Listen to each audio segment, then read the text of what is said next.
Yeah, this is the old AMC plant. They made Nash cars here, made Renault cars here, made Nashes. We made Jeep engines, Chryslers. We made a lot of things, and it's in the first decade of the 2000 years, this plant closed down. Now it's recording. What I'm trying to get is a little bit of the footage, like about 20-30 seconds of them dumping the dirt into the tanker here. There we go. Very good. Go steady, steady, steady as she goes. Here she goes.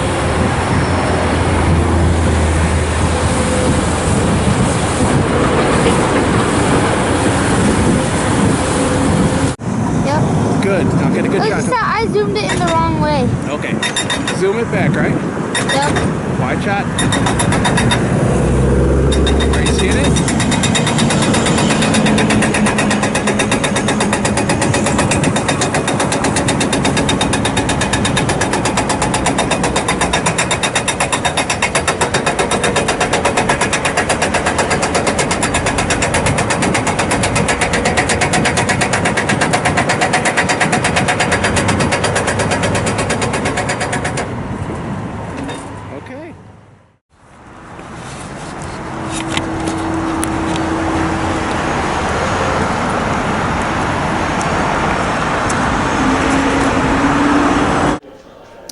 Okay, hello. This is Todd Price, Kenosha Community Media.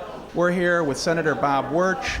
We have a few questions for him before the event, but first of all, welcome, and how are you doing today, Bob? Good. It's good to be here. Good to be here. Bob, you've talked with us before about some of the policies and issues that are near and dear to your heart. Can you just start with a few of those, looking forward into 2017, that you'd like your constituents and others to have on their radar? Well, I'm a history major. I think we clearly start with Social Security, and that was a controversial program when it was put in the 1930s.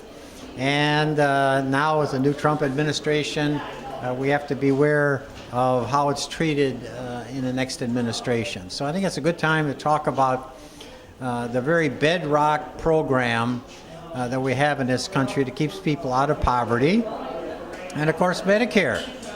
Because we have a new philosophy coming into government, and we'll see how that plays out. And Paul Ryan and others are on record of being against Social Security. They want to privatize it. And so it's important that we talk about the program, how it started, and its future.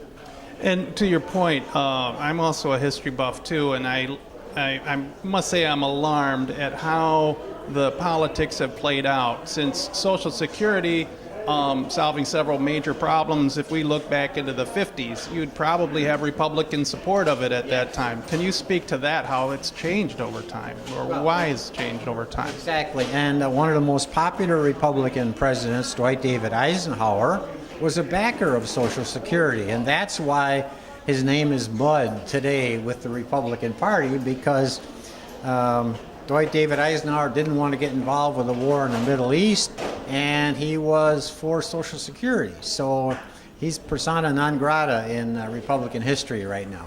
You know, I'd forgotten about that. That's a very important point with the Middle East. So what do you characterize as bringing it up to a little bit more to the front? Let's dwell on history just a little bit more.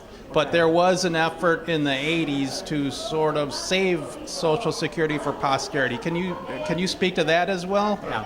Actually, that was Tip O'Neill and Ronald Reagan. And there was a problem with Social Security, and the famous time they always got together for a drink after 7 o'clock, and it was bourbon or whatever. But they had two Irishmen from different points of view worked out a compromise to help Social Security. Well, this is many years later. Unfortunately, we can't get another compromise at this point to keep Social Security solvent in the future. But we need to actually reenact what Tip O'Neill and Reagan did many years ago. And to your point, obviously that was a bipartisan effort. which is something unusual these days in Washington. Right. Yes. So in the current frame, I'm just going to try to paraphrase. I can't do it, but I'm going to paraphrase what the Republicans have been saying, at least some of them.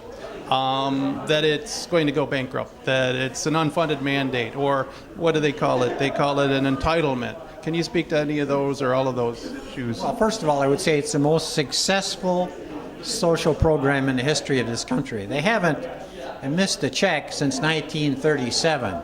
And people like Paul Ryan should sit down and help with small changes to fix the program for the future. In other words, lift the cap. I think the cap stops at $125,000 a year.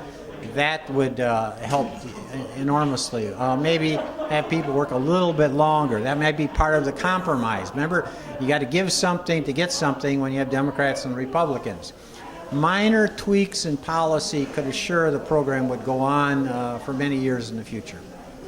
Let's stop at that because we have a further, more deliberative conversation to have with you about this, as well as Medicare, unless you want to say one quick word about Medicare or Medicare B, get into the weeds there. But you're obviously concerned. There's a lot of Kenosha residents that rely on that, yes? In the beginning, it was an unpopular program because it was new.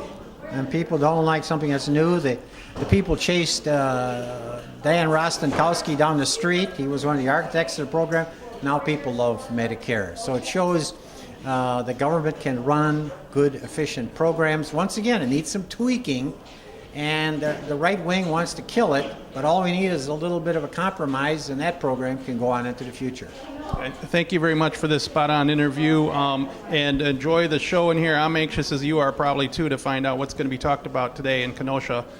We don't often get these events, so it's going to be interesting to see where things go, and looking forward to further conversation.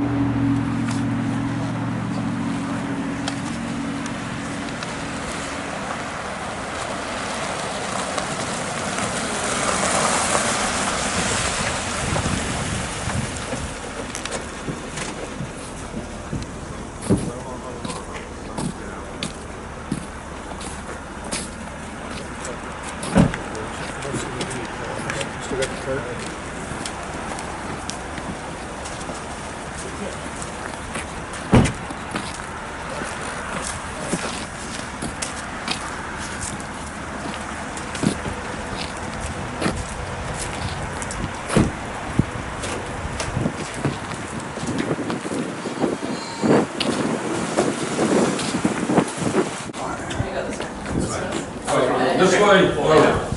Hey, how are you? Good, good. Give me one go. I just don't know what I'm talking about. Commanding things authoritative. Hello. We following You? This is. How are you? I'm good.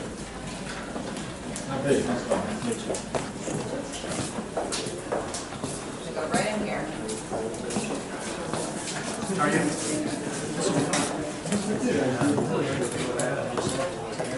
All right, we have to go back into the room. We're not doing any more filming out here. So we have to go back into the overflow room, okay? Where's that? It's this way, so we're gonna go into the overflow room. Just, you gotta talk to them. In here, that's the overflow room. You can't open it. Can't open it. Excuse me. I'm trying to get pressed out of here. Here, come here. Thank you. In this way. Thank you. Thank you very much. Thank you.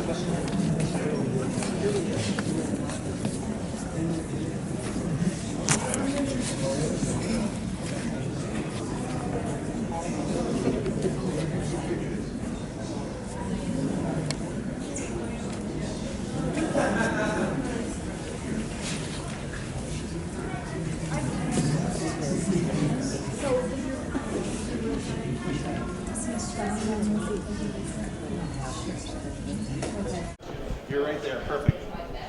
Okay, so we're already running. So can you just tell us your name and why you came out here today? My name's Ellen Ferwerda, and I came out here today because I heard Bernie was coming, and I've been very discouraged as of late, and things just keep getting weirder and more discouraging, and I'm looking for a little hope and maybe a lot of hope. Let me ask you real quick. I'm gathering you're a Kenosha resident. What are your issues right here in Kenosha, and what do you imagine they're going to talk about today? Why post the presidential election, and how did they find Kenosha?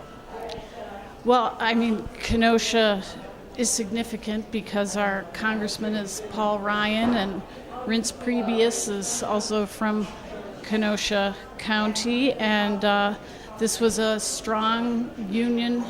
This was a real union stronghold. We had a lot of manufacturing jobs, and people took and take a lot of pride in their work, and those kind of jobs are leaving. We're selling a lot of land to people who have, not people, corporations who have warehousing businesses, and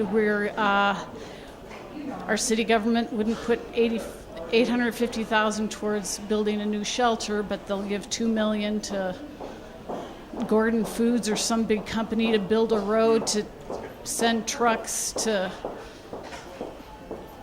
presumably give us jobs, but what do they pay? We're supposed to be excited about $11 an hour, but even that, who can live off of that, especially if you have other dependents who you're trying to keep healthy.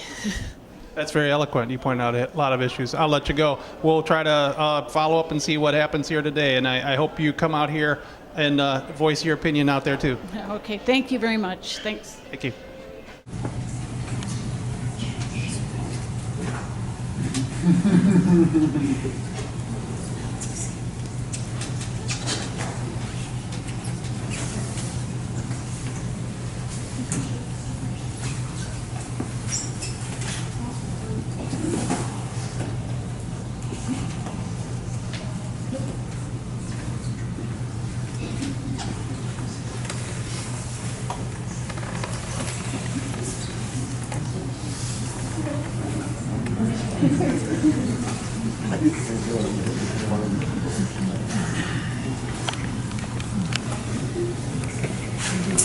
Okay, very good. We're with a friend of labor here. I'm going to let him introduce himself, and we're just doing some spot-on interviews. Tell us who you are and what you're out here for today. My name's Randy Bryce. I'm with Ironworkers Local 8. I'm also involved with Veterans Affairs, chair of the Veteran Caucus for the Democratic Party of Wisconsin, and also president of the Wisconsin Veterans Chamber of Commerce. I'm here to participate with the event going on. Chris Hayes bringing a show to Kenosha. Very glad to have you here. We heard you a couple nights ago talking about veterans issues, and is this going to be discussed here today? We've heard trade policy and some labor issues, and of course right to work, which I know you're familiar with. Can you tell us what you're expecting? I was called to participate dealing with TTP, trade issues, more along labor, lines of labor. I'm always happy to get a few words in support of veterans, but I'm not expecting that to be a major focus today. Also, from watching the previews of the show, I saw that there's going to be some kind of emphasis on a blue county, Kenosha County, voting red for Donald Trump. Well, one of the issues that we found was that our city actually voted blue, but the rest of the county voted red. What have you seen this in Wisconsin? Yeah, well, I mean, when I ran for Senate, that was the area they had the cities of Racine and Kenosha where they gerrymandered them together to be one district for Senator Wirch, and then the rest of everything west of the freeway and outside of the city, the urban areas, tended to be pretty red.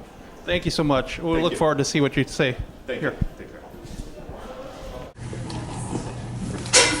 When it was all said and done, we have seen a brand new way of looking at and thinking about this electoral map. What was solid blue for a generation? It is a white class path to the presidency. Turned red overnight. We won Michigan, Pennsylvania, and we won Wisconsin. Though Hillary Clinton won the national popular vote by more than 2.5 million, just 8,000 votes. Okay, very good. We are rolling. So can you just introduce yourself and tell us about what brought you out here today? Yeah, my name's Tom Ketchum. I'm one of the trustees for Local 72. And tell our viewers, Kenosha people will know, but for others that might see this, what is Local 72 and why is this event here today? Because of Todd Onstead got it going, I guess, from one of the reporters or whatever, and they asked if the hall was there, and they came here, and they've been here. These guys have been setting up stuff since yesterday morning. And I mean, it's pretty symbolic, right? Because of the right to work issues, the long labor history. Tell me a little bit more about your experience with that. You've been a union member, yeah? Oh yeah, I've been a union member. I just retired. I had 40 years, but was a UAW member for 45 years, and I was a steward, assistant chief steward, board member, and now I'm a trustee. And one of the issues, Tom, of course, with the new jobs that are coming in is whether those jobs have protections that unions afford and cost of living and grievance procedures. All those things have me wondering. So what's your thought about these issues in terms of the new economy or what's happening? I feel sorry for the people coming up now because we were very lucky when we came through at the time we did. And we get a pension. It's pretty bad when your pension, I'm getting more as a pension than these people that are working 40 and 50 hours a week are getting. You know, it's a shame. And these things like what Trump wants to do about cutting the taxes for businesses, that's fine if they take the money and reinvest it and put it into business, but they'll put it in their pocket and then 4 or 5 years down the road they go, hey, we're in trouble. You guys got to take a cut and pay. And then who takes the workers get to screwing again. You know, so, you know, the labor movement's not in the best. I don't see how they can bring jobs. They want to bring jobs back, but they don't want to pay. Exactly. I appreciate you giving us a quick few minutes, and we'll look forward to hearing what people talk about inside. Okay, thank you. Thank you. Coming back with it.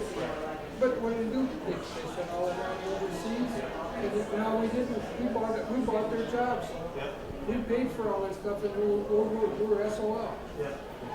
You know, that's one thing I just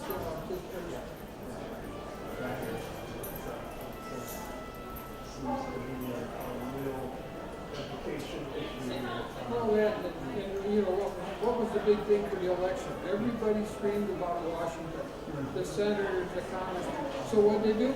They send them all back in. Maybe you want to say that real quick? Okay, we'll get this in here too. So.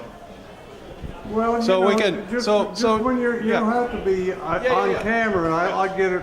Sure. When you're not on camera. So you had some interesting comments about the election. Of course, that's on a lot of people's minds. So what about that anti-Washington current, or what? How do you feel about that? Well, everybody was against the senators, the congressmen. They said they're useless. They're not doing their job. So what did they put them all back in?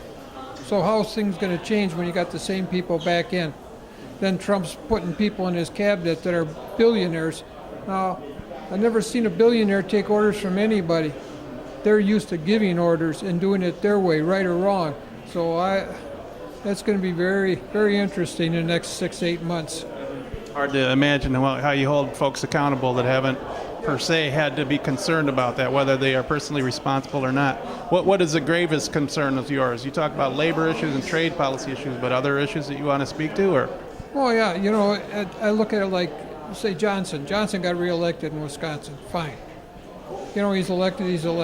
But now, if he didn't and he ran, then he gets his pension and gets insurance the rest of his life. Wait a minute, he got fired. I look at it, he's got fired. Now, if he retired from it, that's a different story. But when they don't get reelected, they're fired. And why should they keep getting all these perks? Very interesting. Well, I appreciate it again. Thanks so very much. Good nuggets of wisdom there. We're calling it Trump country. Do you folks think this is Trump country?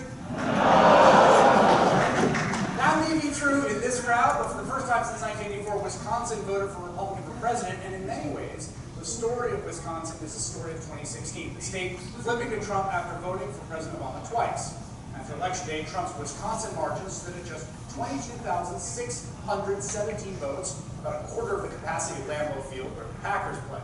We're here in Kenosha County, which in many ways is the story of Wisconsin. This county hasn't voted for a Republican for president since 1972. But according to the statewide recount initiated by Green Party candidate Jill Stein, now complete in Kenosha, Donald Trump beat Hillary Clinton here by just 237 votes. There are more people than that right here in this room. So we've got Trump voters in the audience tonight, we've got Clinton voters, we've got people who didn't even vote. We're here to have a frank and open conversation about what happened in this election, where we are as a country, and where we go from here. Now, Donald Trump is not the only candidate who's beat Hillary Clinton in Wisconsin. We also have with us Vermont Senator Bernie Sanders, who says we can all stand to do more listening in communities like this. Please join me in welcoming Senator Sanders.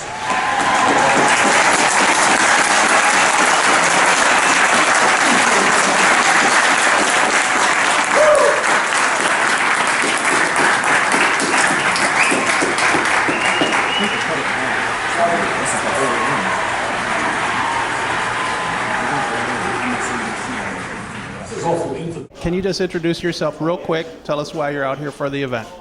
Okay. I'm Sarah Andrea Neal. I'm out here just showing support for Bernie and everything he stands for. I've been a follower of Bernie for 10 years. I like him mostly because of his passion for issues like trade, income inequality, and the plight of the middle class in America. Tell us a little bit about working for the Bernie campaign. Did you do some lit drops? Did you talk to people? The whole 9 yards? Tell us. Yeah, I was there when we set up the campaign office down in downtown. I did canvassing, which I never thought I would be able to do. I'm a little shy. And I did just organizing, getting people to vote. And I set up a Facebook page, Kenosha for Bernie. So. That all helps quite a bit, right? And Bernie won handily. Yes. Let's talk about that a little bit. Yeah. The historical record. Yeah, I mean, he won big time in Kenosha. He won Wisconsin. I think a lot of the reason why he won is because of jobs and what he was going to do to fix trade and the attention he was going to give to income inequality. And he was going to use the bully pulpit to preach about that as president, and that was refreshing, you know. Because with Obama, I voted for him twice, and I feel like he let us down on a lot of issues, and he didn't come out and talk about the things that he could have done to influence, and he didn't talk about income inequality, really, or poverty in America, so. Well, appreciate your efforts very much, and hopefully you will get the information that you are looking from post-election Bernie Sanders and find out other roads. Do you have anything to say about that, or what you're expecting with our revolution, that type of work? Right. Well, I think there's a big problem in the Democratic Party right now, and I'm a Bernie or buster. I did the Dem exit. I hope that there's a push for new Democrats, more Bernicrats, like Tulsi Gabbard, Nina Turner. Those are my heroes, along with Bernie. And I hope that either we just leave the Democratic Party altogether, or they take over the Democratic Party. I think it was sad that Nancy Pelosi got reelected. I don't know who they think wanted that, but the people, I think, want someone that's going to be a real progressive. Well, hopefully you're going to stay in the mix with everything that you're doing. It sounds like you've got some definite designs on a couple strategies here, so I appreciate your spot-on comment, and we'll talk a little bit more later. Thanks. You so much. Thank you. Yep. In 1987, Chrysler bought American Motors, and the very next year, they stopped making cars in Kenosha. Chrysler is leaving town. So are 5,500 jobs. It's going to hurt everybody. Drive a lot of people out of business. A lot of people just bought new Chrysler cars and they bought new houses, thinking they had jobs for 3 to 5 years. The loss of 5,500 jobs to a city the size of Kenosha is equivalent to losing 500,000 jobs in New York City. So anyways, if you could just introduce yourself and tell us what you're doing here today and what you've come out for. Okay, my name is Bill Early, and I'm here mainly because of my friend Rick Melcher, who is running for Superintendent of Public Instruction. And we're here getting signatures on his nomination papers. And of course, we want to hear Bernie speak. So this has been an excellent opportunity, and glad we're here. And Bill, we know you, of course, by way of some other designs in terms of all of the messaging and all, since everything's happened with the election. Just initial impressions post-election. I mean, how do you make this, given run up to it and all the craziness? But what are your impressions at this point? Well, surprise, may I say disappointment, and now it's their turn. It's let them have a swing at this, and it's the nominations of key posts is pretty surprising. So we'll see what happens next and see if the American public feels they've elected the right person. A very cautious statement, which I would expect on your part, very diplomatic. And, and I'm glad you mentioned the cabinet issues because they have me, of course, concerned too with the education issues. And so do you have anything to say about those cabinet points? In particular, as an advocate for public education, as we both are, it's kind of really disturbing. You couldn't pick a stronger privatizer in Betsy DeVos, from her family, right? You couldn't possibly. It's like putting the wolf in charge of the chicken coop, the fox in charge of the chicken coop. And once again, I guess we have to wait and see if there is some reaction that tells the administration-elect that maybe they're going in the wrong direction. We'll have to wait and see. Well, I thank you for the spot-on interview. I intercepted you while you were going somewhere, so hopefully you enjoy the event today. So glad that we had a chance to talk. Thanks. All right. We'll talk more. All right. Bye-bye.